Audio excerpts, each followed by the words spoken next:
Yu-Gi-Oh is a worse game than Magic the Gathering. Why? I can tell you with one card, Pot of Greed. I could just leave it at that, but that'd make me a dick, so let me explain myself. Any card game where draw 2 cards is an effect that has to be banned is fundamentally broken.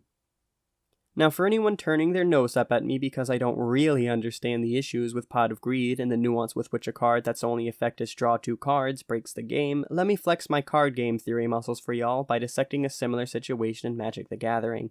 Fetch lands. That's right, lands. Those things that serve no purpose in the game but to give you the ability to play anything else. Lands make the deck, and are paradoxically one of the hardest things for new players to grasp. Multicolored decks need multicolored lands, and the trap that new players fall into that makes their play in their decks worse is playing with multicolored lands that enter tapped and are as a result not usable when they first come in. Problem is, the alternatives that are going to be available to them will come in playable first turn, but with drawbacks. The lands in print when I first started were shock lands that came in tapped when you paid 2 life.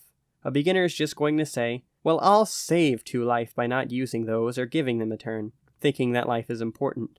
But had they played it at the cost of the 2 life, they at the very least could have used it on a chump blocker who could block any amount of one-time damage, giving them a net gain of life. When the player finally gets this beat into them, they eventually see something that throws them for an even bigger loop. Fetch lands. Recently reprinted, these aren't dual lands in and of themselves, but for 1 life you can put them in your graveyard and pull whatever land type corresponds to their mana color. A new player's going to see this and say, whatever. But then they see the prices. So what makes them so expensive, good, and what makes Pot of Greed break Yu-Gi-Oh? Talking about fetch lands is kind of weird to get people to understand in an immediately readable way, but the long and short of it is they thin out your deck. The way they do this is by giving you a free engine with which to pull specific cards from your deck and put them into play immediately. This effectively reduces the cards you have by 2, making your deck have a higher chance of giving you a win condition or just anything that does something in general. It can also bypass the damage from shock lands because its effect makes what it pulls usable immediately. If you luck out and pull your whole playset, you will end up ridding your deck of 8 cards that were hurting its consistent impact on the game, although for all intents and purposes you now have 4 less. When you migrate that concept over to Yu-Gi-Oh, you change from a card game where you have 60 card decks with around a third of that being devoted to resources to play the other cards, to a game with 40 card decks where its governing rules limit what and how much of what can be played at any time on an arbitrary, mostly non-resource based system. Certain problems arise. With a 40 card deck that's allowed 3 duplicates, you could have 3 Pots of Greed. Getting one of these in your hand represents 2 free cards, so you can practically throw 3 in your deck, and your 40 card deck has 37 cards because Pot of Greed might as well be a free card. Add in that you're getting 2 cards for that one, and suddenly a game where you use all 3, you have 6 free cards, meaning your deck is functionally 34 cards in size, given the luck in pulling them. Assuming you have 3 of every other card, your likelihood of drawing a given card you want is practically 1 in 11. And given the architecture of the game, unlike Magic, everything in your deck has a potential to change the game and board state in some way. This effect is only compounded by cards with similar effects and even on cards with similar effects and drawbacks, such as Graceful Charity and Upstart Goblin.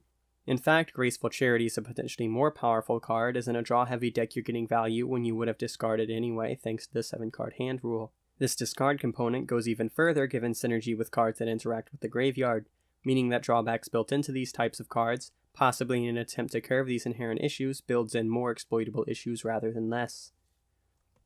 Now I'm not making this video to unilaterally tear up cards from early into Yu-Gi-Oh!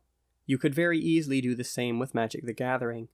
Anything from the early periods of Magic is so broken that playing it effectively wins you the game, or so broken that playing it practically guarantees your loss. Rather, this video's intent is to talk about Yu-Gi-Oh's flaws on a foundational level through the vehicle of Pot of Greed and similar cards.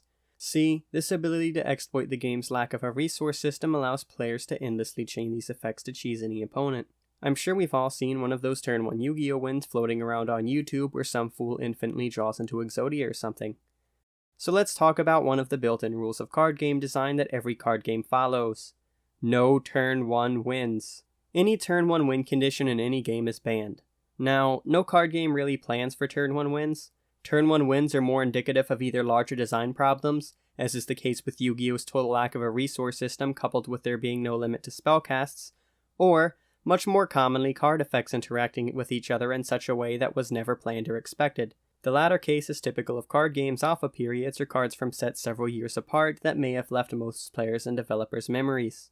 The solution, of course, is to ban cards problematic to this rule. The enabler in whatever combo or interaction allows for the turn 1 win. In digital card games like Hearthstone, the solution is to nerf these cards, which can easily have the same effective result as cards hit by these nerfs can sometimes dissolve viability. Of course, sometimes these turn 1 wins are a mythical part of a card game's history. In Yu-Gi-Oh, if you were to somehow draw all of Exodia first turn at the start of the game, no one would probably bat an eye. Well, okay, maybe someone would accuse you of stacking your deck, but that's not a replicatable event. It's not tied down to getting 1 or 2 draws first turn to enable you. It's the stars aligning to create a magical moment where the entirety of your starting hand wins the game automatically. Turn 1 win decks are a gross pustule that pollute what would otherwise be interesting games. They're a deck-building masterpiece that simultaneously creates an unrivaled satisfaction for the designer and breaks the fundamental spirit of competitive card games in a way that kinda insults the integrity of deck building itself. They're a thing you make and play against a friend once for laughs, and then dismantle forever. Hey everybody, thanks for watching. If you liked the video, feel free to check out my Patreon in the description. Over the next 4 weeks, I'm going to be uploading a video each week, with this one being the first. Please look forward to it. Thanks again for watching and have a good one.